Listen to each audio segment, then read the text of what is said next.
पश्चिम बंगाल में विधानसभा चुनाव हुए पूरा एक साल बीत चुका है, लेकिन प्रदेश में अभी भी बीजेपी पर खतरा मंडरा रहा है। चुनावों के बाद से शुरू हुआ बीजेपी में टूट का सिलसिला अभी भी जारी है।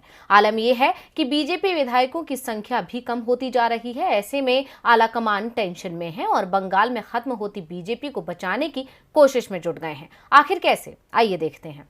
पश्चिम बंगाल विधानसभा चुनाव के एक साल बाद गृह मंत्री अमित शाह 2 दिवसीय बंगाल दौरे पर पहुंचे, जिसके बाद से बंगाल का सियासी पारा चढ़ा हुआ है। दौरे के पहले दिन अमित शाह ने बंगाल की सीएम ममता बनर्जी पर निशाना साधा तो ममता बनर्जी ने भी अमित शाह को आड़े हाथों लिया। साथ ही घोषणा भी कर दी कि 2024 में देश की सत्ता में बीजेपी नहीं आएगी। अब शायद ममता बनर्जी की इसी चुनौती से बीजेपी डर गई है। तभी तो अमित शाह ने 2024 लोकसभा चुनावों के लिए अभी से नेताओं को सड़क पर उतरने के निर्देश दे दिए हैं।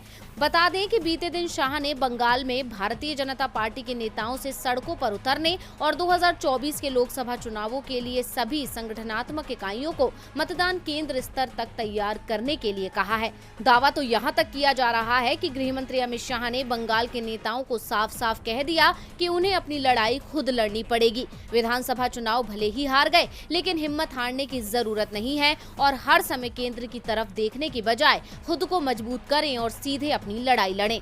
गौरतलब है कि चुनाव के बाद से बीजेपी में अंदरूनी कलह काफी बढ़ गई है और पार्टी से असंतुष्ट नेता लगातार पार्टी का साथ छोड़ रहे हैं, जिनमें कुछ विधायक भी शामिल हैं। आलम यह है कि बीजेपी विधायकों की संख्या 77 से घटकर 70 रह गई है।